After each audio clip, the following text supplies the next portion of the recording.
Welcome to the podcast Her Next Chapter. My name is Birgitta and I'm passionate about people and life stories. In each episode, I'm going to talk with women who sparked inspiration in me. Women just like you and me, navigating change with curiosity, vision and purpose. Hello, Kelly. Nice to meet Hello. you here for this podcast episode, Her Next Chapter. I'm delighted that you accepted to be my guest, and I'm looking forward to having a conversation about pilates, osteopathy, aging, topics which women, especially of our age, are interested in, into seeing aging as a pro-aging topic. It's maybe a moment where we can be more conscious and where we can listen better to ourselves from inside out. Kelly, please, would you introduce yourself? Okay, well, thank you, Birgitta, for inviting me. I'll give you a little bit about me. So I'm 60 years old. I'm originally from Vancouver, Canada, which is mountains, ocean, lakes, everything you would want to be healthy and active. And that is how I grew up, which was healthy and active. My father is always, as an Air Force pilot, he was always very active physically. My mother, as a nurse, was very much, she could be medicalized, but she was more holistic than that. I've been in Europe for 30 years. Came here as a dancer, and I moved around as a dancer for quite some years before settling in and starting my Pilates studio, which was one of the first in the Benelux and definitely the first in Belgium. I hold several degrees in economics, fine performing arts, osteopathy. I have certificates in the health sciences, in kinesiology. Now I'm also a master trainer in Pilates, which I've been doing since more than 40 years now, gyrotonics, which I've been at for 25 years, core line and body. I danced till I was about 40. I worked in the circus for 5 years, which was on my to-do list, was to train in a professional school. And I ended up in a professional circus school, one of Europe's top circus schools, which happened to be in Belgium. And they asked me to come and work for them. I've been very active in my life, and I'm continually learning. I'm always looking for the next hit to learn about the body. My focus these days suits very much into what you are interested in, and probably why you've asked me, and that is pro-aging and how to work preventively, and also how not only to work preventively, but just how to think about moving and think about ourselves so that we move forward through life gracefully and try to have as little bumps as possible. I believe in preventive training, so working out with the idea to make tomorrow better and make today better. And so it's always been about movement for me. It's always what it's been about. Thank you, Kelly. And actually, I want to add how I know you because, well, we both live in Brussels.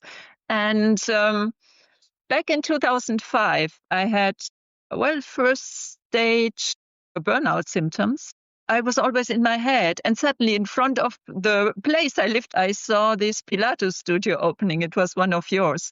And so I did the foundation classes, and I felt this was just the right thing in the right moment. And the second time was during COVID, because you did these online classes. And I remember my family members, they all know you because of your energetic voice. And I've been fascinated by your zest and your determination. Also, when you told me you're back to osteopathy studies 8 years ago. And yeah, all this makes you a great role model, not only for me, but certainly for many other women.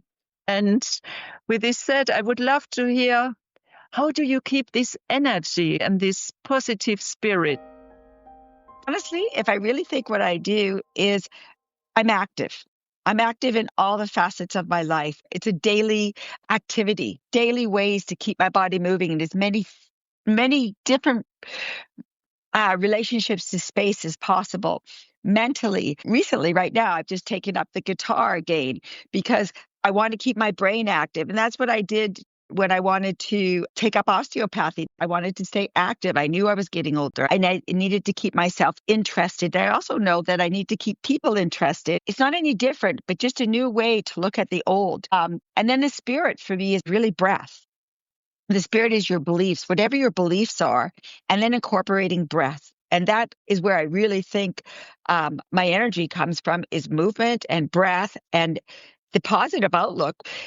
There's always a way to move on. And it's hard for some people to find that. Some people, it's way harder. There's a lot of mental health issues and it's hard. And I've had psychiatrists work with me over the years and they said, why can't I give a prescription for what you do? Why can't I send people to this? But the biggest thing is people have to want to do it. I mean, sometimes you have to push yourself. Just like some days I got to push myself to brush my teeth and have a shower. I hate washing my hair, but you just have to do certain things in life. And so for me, that's what activity is. It's just needing to do it. And once you get into that rhythm, it's like a generator. It just keeps helping to move you on. And that's where I think the energy comes from and where it flows from. So how do you recuperate? Well, I believe in recuperation. The body has an ability to regulate itself, to self-heal. And this is where osteopathy starts from. We have the inherent ability to self-heal and maintain. People are often asking me, what do I need to do? Number one, you need to be active. You need to have a daily active routine. It doesn't mean you need to go to the gym every day. If you're not somebody who doesn't like to go to the gym, add every day walking up and down the stairs at work instead of taking an elevator. Park your car further from work and walk closer. Get an umbrella, get the rain gear, go for walks. But you need to have daily activity. Every person has to find when it works for them within their circadian rhythm. The next thing, we need to have good nutrition because nutrition feeds us. It fuels us. Our body needs to be able to simulate what we eat. Trying to eat without bags, without tins, without packaging as much as possible. And having as many colors on your plate as possible and always having at least 1/3 of your plate made up of vegetables. Protein, super important, especially when you're aging. Make sure you have social activity. That may be phoning your friend and speaking to your friends every night. It's actually speaking with people. So maybe you like to go to a games night, swimming, walking, running, learning a new language. That's going to be your mental, learning a new sport, playing an instrument, keeping your mental active. So keeping your nutrition is regeneration, activity is regeneration, daily movement is regeneration, and then sleep nutrition. So we need to generally try to get to bed before a certain hour to get into that deep sleep. So those are the things we need to look about. And that, I think, is where regeneration comes from, bringing the body into an environment where it can self-heal, where it can regenerate. How can I find out what is the good flow state for my body when it comes to movement and thresholds? Okay, well, there's a few things we need to think about when we speak about this. Often people think about their genetics. They say, well, my mother was like this, my father was like, we make our life. Sure, we have genetics that come into play, but my decisions right now are going to make me who I am. At a young age, as a dancer and as an athlete, I made a conscious awareness movement choice to do Pilates. I knew that dance was going to be hard on my body. And then I started into Pilates. And my teacher said, look, Pilates is not your dance class. Pilates is where you're going to be moving consciously. You're going to have awareness of how to move, and you're going to help to heal your bodies. And you're going to have better placement, better alignment, better consciousness when you do the crazy stuff. So being able to respect that your body has limits, and most people don't understand their limits. There's a lot of crazy stuff out there in the fitness world right now. I worked with somebody named Jonathan Hoffman. He created Core Line, and he said the FFF. We have fix, We have functional or foundation, and then we have fun. We want to avoid fix, which is your osteopathy, your doctor, your physio. We want to do enough foundation so that our fun will not injure us. Fun is dancing. Fun is going to do your CrossFit. Fun is going to play tennis, whatever, that's when you're focusing on that activity. But your foundation, and we're speaking about Pilates, gyrotonic, yoga, should be a time where you're conscious. It should be a quiet time where you can reflect on what you're doing and not have crazy music and crazy lights, what's happening in the McDonald's Pilates world, what I call it right now, fast, cheap, and easy. Joseph Pilates always said that you need to have controlology.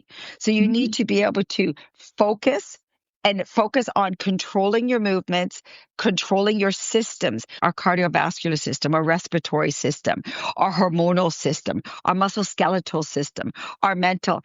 All these things need to work together. And your music is your breath. Your music is your motion.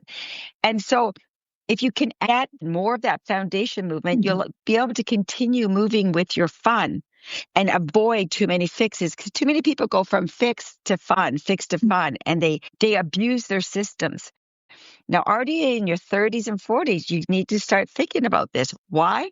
Because the body doesn't forget. You're going to have injuries. You're going to do micro tears, micro movements, and those micro movements over time will lead to an injury. Injuries rarely happen in one hit, unless you're in a car accident or you have a major fall. Generally, they're micro tears, and people start saying in their 40s already, why am I getting all these injuries? And it's because they've been working with all these compensations for so long, and they haven't been listening to their body. Those micro traumas, those micro tears will come back to bite you later on.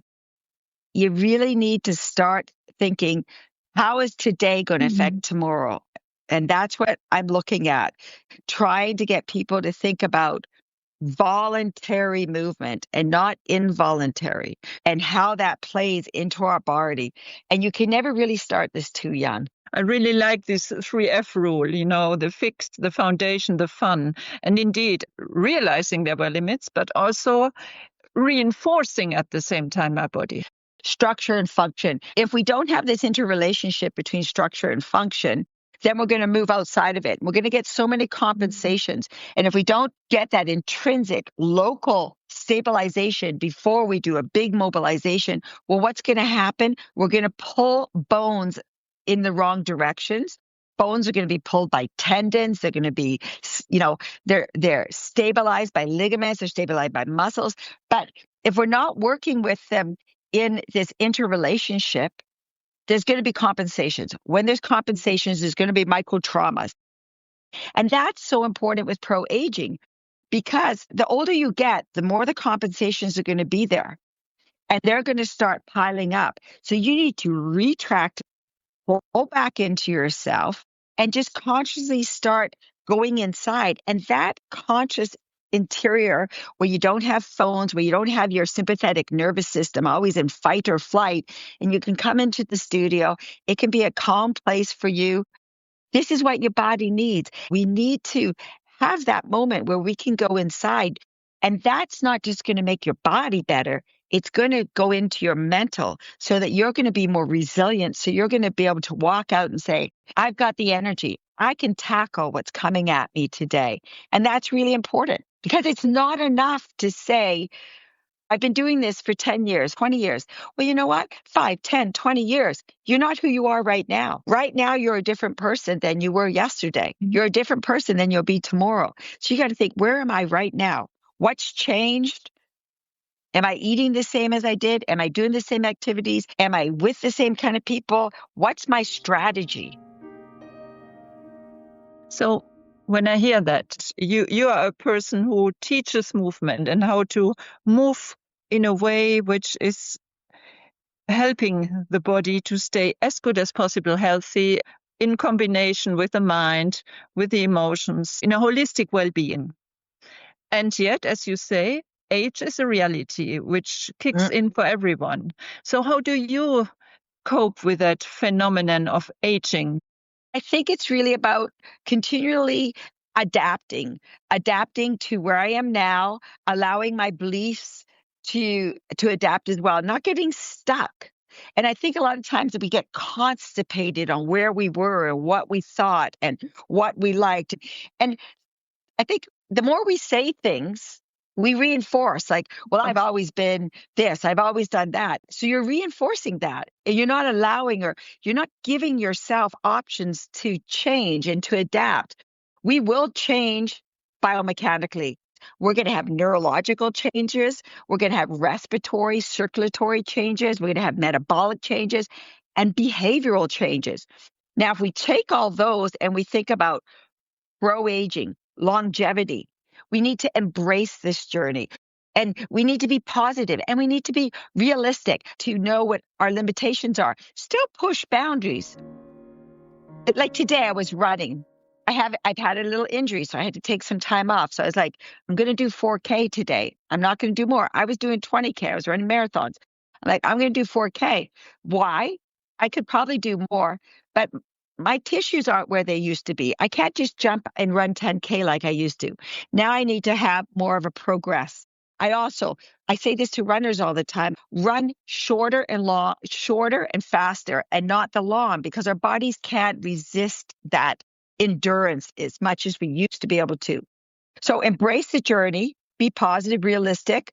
Think of wellness, as I mentioned before, nutrition, activity, social, and your skin and your health need nourishment. What's happening here on our face is happening inside. And people forget that. They forget if our face starts to, change, it does. Our skin starts to change. That's happening inside too. So you're not just eating and doing things, putting on creams on your face is only for the outside. You got to think about, what am I doing for the inside? And the mindset over the masks, right? We got to change our mindset. We need to think, what's going on? And that's what took me into dissection. I started doing dissection for a while at St. Andrews, and I started to really see what's happening to us inside. Now I could actually visualize it, and I could see what happens to our organs. And organ health is everything. And that has to do with movement, challenging yourself in as many different relationships to space as possible, being conscious how to pull the organs into you, to keep them close, to keep them so they don't drip out and their ligaments don't allow them to hang out in different areas. So that's when I really went to the osteopathy, because for me, osteopathy really is about aging.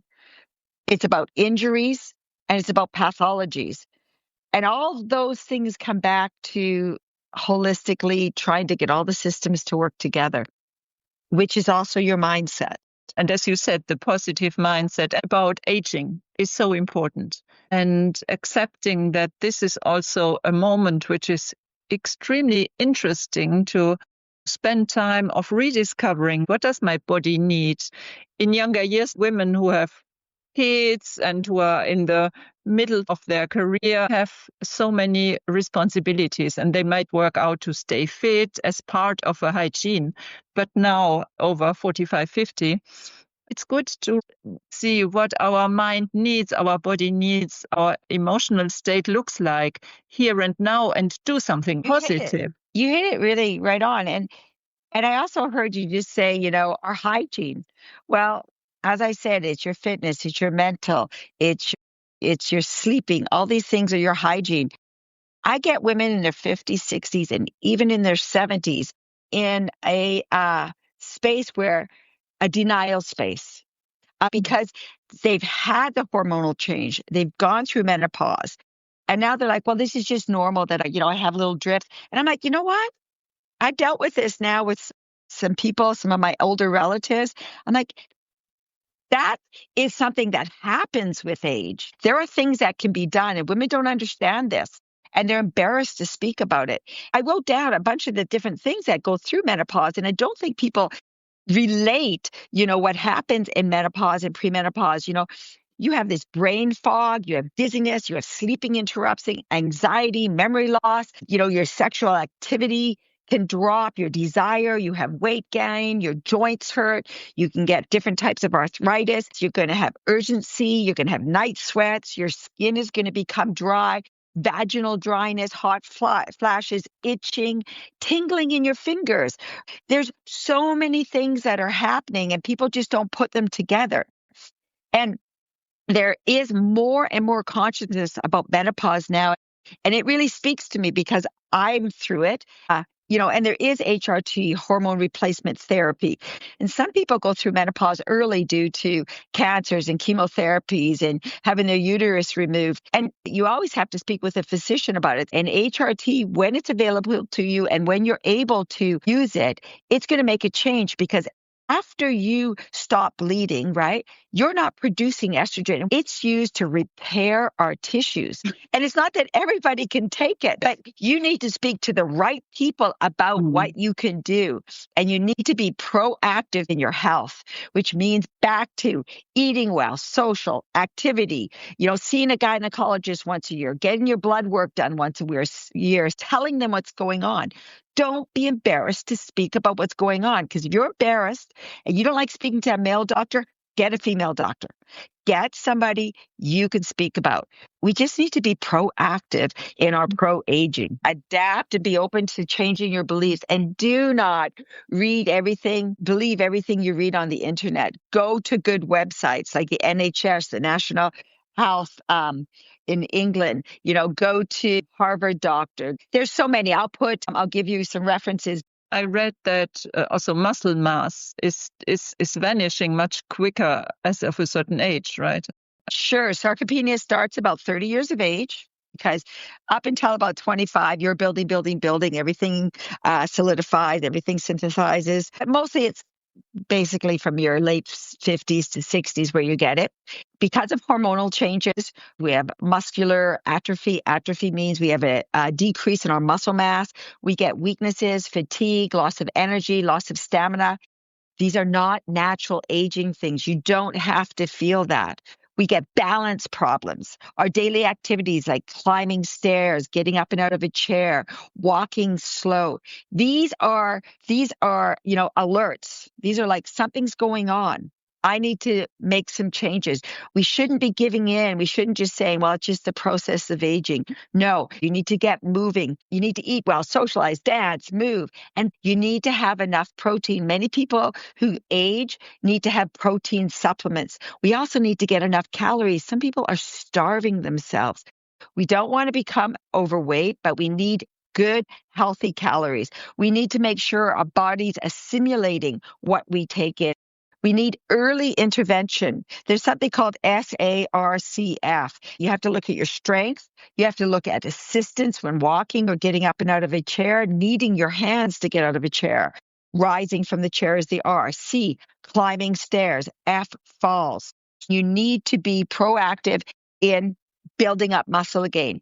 Working on equipment that has resistance, doing isometric exercises, pressing against the wall, sitting in a squat against the wall, lifting weights, working with resistance, bands, elastics, bungees. We need to do that. Every decade, we lose about 8% of our muscle mass. So if we're not constantly trying to maintain that and even increase it, imagine where you can be. And when those thighs start getting really skinny, that's not a good thing. You want muscle on your thighs. You want muscle on your butt. You need a certain amount of muscle because if you want to keep walking, getting up and out of chairs, getting out of bed, you need to address this. And prevention is everything. Now that you're in this age category, like me too, what is the name of this chapter in your own life story? I like to think, ask the body and it will respond. If you don't ask it, it won't respond. So you need to ask it, you need to listen to it, and you need to get it moving. And that is mind, body, spirit. It's a unit and it has the inherent ability to heal itself. That's what it's about. Create your environment. Homeostasis is your external environment and to your internal environment. I'm always looking for homeostasis in my life. My brother's an evolutionary biologist, PhD, and at a certain age, he was, rather than researching, he was doing an administrative job in a university. And at one point he said, you know what? I've hit a certain age. I don't have enough time for me. for me to swim, to ride my bike, to look after myself. And he said, that's enough. I'm going back to research. I'm going to do my teaching. It's enough behind a desk because I need more hours in a day for myself. And he was right on. He understands as the body ages, you need more time to look after it. So every year you get older, you should be adding 10 minutes extra. My father used to say, okay, every year I got to do one more sit up and one more push up. So whatever it is for you, you need to think, how am I going to get more time in my day to look after me? What a great recommendation. I think we can close with that. Every year, 10 minutes more, one sit up more, one push up. Or one apple more, a little more sleep. At least more self-care and more self-awareness. Yeah. Thank you very much, Katie. That was insightful. I see your t-shirt which says, today is a good day. And that's a very nice daily statement. So let's make it a good day and let's keep moving. Thank you very much for inviting me. Thank you for listening. If this inspired you, please follow me. Sharing is caring. Connect with me on Instagram, Facebook, and hernextchapter.info. See you next time.